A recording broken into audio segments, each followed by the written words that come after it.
കുറഞ്ഞ സമയം കൊണ്ട് വളരെ എളുപ്പത്തിൽ സിമ്പിളായിട്ട് ഉണ്ടാക്കിയെടുക്കാൻ പറ്റിയ നല്ല ടേസ്റ്റി ആയിട്ടുള്ളൊരു സ്പെഷ്യൽ 4 മണി പലഹാരത്തിൻ്റെയാണ് ഇന്നത്തെ റെസിപ്പി.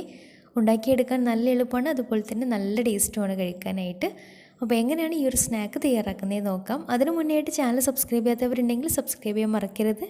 തൊട്ടടുത്തുള്ള ബെല്ലൈക്കണും കൂടെ ഒന്ന് ക്ലിക്ക് ചെയ്താൽ പുതിയ വീഡിയോസിൻ്റെ നോട്ടിഫിക്കേഷൻസൊക്കെ പെട്ടെന്ന് തന്നെ കിട്ടുകയും ചെയ്യും. അപ്പോൾ ഈ ഒരു പലഹാരം തയ്യാറാക്കി എടുക്കാൻ വേണ്ടിയിട്ട് ആദ്യം തന്നെ ഒരു ബൗളെടുത്ത് അതിലേക്ക് 3 കോഴിമുട്ട പൊട്ടിച്ചൊഴിക്കാം. ഇനി ഇതിലേക്ക് ചേർത്ത് കൊടുക്കേണ്ടത് ചെറിയൊരു സവാള തൊലിയൊക്കെ കളഞ്ഞ് ചെറുതായിട്ട് കട്ട് ചെയ്തെടുത്തിട്ടുള്ളതാണ്. കൂടെ തന്നെ എരിവിന് ആവശ്യമായിട്ടുള്ള 3 പച്ചമുളകും കൂടെ ചേർത്ത് കൊടുക്കാം. അത്യാവശ്യം നല്ല എരിവ് വേണം ഈ ഒരു സ്നാക്കിലേക്ക്. ഇനി ഇതും കൂടെ ഈ മുട്ടയിലേക്ക് ചേർത്ത് കൊടുക്കാം. കൂടെ തന്നെ ചെറിയൊരു കഷ്ണം ഇഞ്ചി തൊലിയൊക്കെ കളഞ്ഞിട്ട് അതും കൂടെ ഇതിലേക്ക് ചേർത്ത് കൊടുക്കുന്നുണ്ട്. പിന്നെ അതിലേക്ക് കുറച്ച് കറിവേപ്പിലയും അതുപോലെ തന്നെ മല്ലിയില കയ്യിലുണ്ടെങ്കിൽ കുറച്ച് മല്ലിയിലയും കൂടെ ചേർത്ത് കൊടുക്കാം. ഇനി ഇവയെല്ലാം കൂടെ മിക്സിയുടെ ജാറിലിട്ടിട്ട് നന്നായിട്ടൊന്ന് അടിച്ചെടുക്കാം. അടിച്ചെടുക്കുന്ന സമയത്ത് അതിലേക്ക് ഒരു 1/4 ടീസ്പൂൺ മഞ്ഞൾപ്പൊടിയും അതുപോലെ തന്നെ പാകത്തിനൊരു നുള്ളു ഉപ്പും കൂടെ ചേർത്തിട്ട് മിക്സിയുടെ ജാറിലിട്ടിട്ട് നന്നായിട്ട് അടിച്ചെടുക്കാം. നന്നായിട്ട് അടിച്ചെടുത്തതിന് ശേഷം ഇനി ഇതൊരു ബൗളിലേക്ക് മാറ്റാം. ഇനി ഇതിലേക്ക് വേണ്ടത് ബ്രെഡാണ്. ബ്രെഡ് വെച്ചിട്ടാണ് ഈ ഒരു സ്നാക്ക് തയ്യാറാക്കിയെടുക്കുന്നത്. അപ്പോൾ കുറച്ച് ബ്രെഡ് എടുത്ത് അതിൻ്റെ 4 ഭാഗത്തുള്ള ബ്രൗൺ പാർട്സൊക്കെ ഒന്ന് മാറ്റി കൊടുക്കുന്നുണ്ട്. 4 സൈഡും കട്ട് ചെയ്ത് മാറ്റിയതിന് ശേഷം ഇനി ഇതുപോലെ പകുതിയായിട്ടും കൂടെ കട്ട് ചെയ്തെടുക്കാം. പിന്നെ കട്ട് ചെയ്ത് മാറ്റി വെച്ചിട്ടുണ്ടായിരുന്ന ബ്രൗൺ പാർട്സ് മിക്സിയുടെ ജാറിലിട്ടിട്ട് നന്നായിട്ടൊന്ന് പൊടിച്ചിട്ട് ബ്രെഡ് ക്രംസ് ആക്കിയിട്ടും മാറ്റി വെച്ചിട്ടുണ്ട്.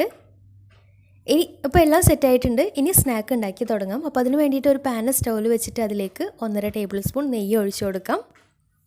നെയ്യ് നന്നായിട്ട് മെൽറ്റായിട്ട് നന്നായിട്ടൊന്ന് ചൂടായിട്ട് വന്നാൽ അപ്പോൾ ബ്രെഡ് ക്രംസ് എടുത്ത് വെച്ചിട്ടുണ്ട്. വേറൊരു ബൗളിൽ നമ്മൾ നേരത്തെ മാറ്റി വെച്ചിട്ടുള്ള മുട്ടയുടെ മിക്സും ഉണ്ട്. അപ്പോൾ ഈ മുട്ടയുടെ മിക്സിൽ ആദ്യം ബ്രെഡ് പീസ് അതിലൊന്ന് മുക്കിയിട്ട് ബ്രെഡ് ക്രംസിലൊന്ന് കോട്ട് ചെയ്തെടുത്തിട്ട് ഈ ഒരു പാനിലേക്ക് വെച്ച് കൊടുക്കാം.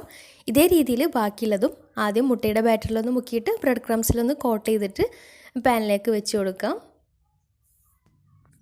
ഇനി നിങ്ങൾക്ക് വേണമെങ്കിൽ ഓയിലിൽ ഡീപ്പ് ഫ്രൈ ചെയ്തെടുക്കുകയും ചെയ്യാം. അപ്പോൾ അതിലേറെ ഏറ്റവും നല്ലത് ഇതുപോലെ നെയ്യിലൊന്ന് ഷാലോ ഫ്രൈ ചെയ്തെടുക്കുന്നതാണ്. ഓയിലൊക്കെ ഫ്രൈ ചെയ്തെടുക്കുന്ന സമയത്ത് അത്യാവശ്യം എണ്ണ കുടിക്കാനും സാധ്യതയുണ്ട്. ഇങ്ങനെയാകുമ്പോൾ ആ ഒരു പ്രശ്നമൊന്നുമില്ല. നല്ല ടേസ്റ്റുമാണ് കേട്ടോ കഴിക്കാനായിട്ട്. ഇനി ഒരു ഭാഗം ആയിക്കഴിഞ്ഞാൽ മറിച്ചിട്ട് കൊടുക്കാം. ബ്രെഡ് മുട്ടയൊക്കെ ആയത് കാരണം പെട്ടെന്ന് തന്നെ റെഡിയായിട്ട് കിട്ടും. ഒരുപാട് സമയം വെക്കേണ്ട ആവശ്യമൊന്നുമില്ല. ഒരു മീഡിയം ഫ്ലെയിമിലിട്ടിട്ട് തന്നെ ചെയ്തെടുക്കുകയും ചെയ്യാം. അപ്പോൾ ഒരു ഭാഗം ഏകദേശം ഒന്ന് കളറൊക്കെ മാറി വന്നാൽ ഒന്ന് മറിച്ചിട്ട് കൊടുക്കാം. അപ്പോൾ ബ്രെഡ് ക്രംസിലൊക്കെ കോട്ട് ചെയ്തെടുത്തത് കാരണം പുറം ഭാഗം ചെറിയൊരു ക്രിസ്പി ആയിട്ടൊക്കെ ഉണ്ടാവും. കഴിക്കുന്ന സമയത്ത് നല്ല ടേസ്റ്റാണ്. ഇനി നിങ്ങൾക്ക് വേണമെങ്കിൽ ബ്രെഡ് ക്രംസിൽ കോട്ട് ചെയ്യാതെ ഇതുപോലെ ജസ്റ്റ് ആ ഒരു മുട്ടയുടെ ബാറ്ററിൽ മുക്കിയിട്ട് അങ്ങനെയും ഫ്രൈ ചെയ്തെടുക്കാം. അപ്പോൾ ഇങ്ങനെ ആകുമ്പോൾ ഒന്ന് കോട്ട് ചെയ്തെടുക്കുമ്പോൾ ഒന്നും കൂടി ടേസ്റ്റാണ്, നല്ല കാണാനും നല്ല ഭംഗിയാണ്. അപ്പോൾ 2 ഭാഗവും കളറൊക്കെ മാറി അത്യാവശ്യം നന്നായിട്ട് മൊരിഞ്ഞ് കിട്ടിയാൽ പാനിൽ നിന്ന് മാറ്റാം.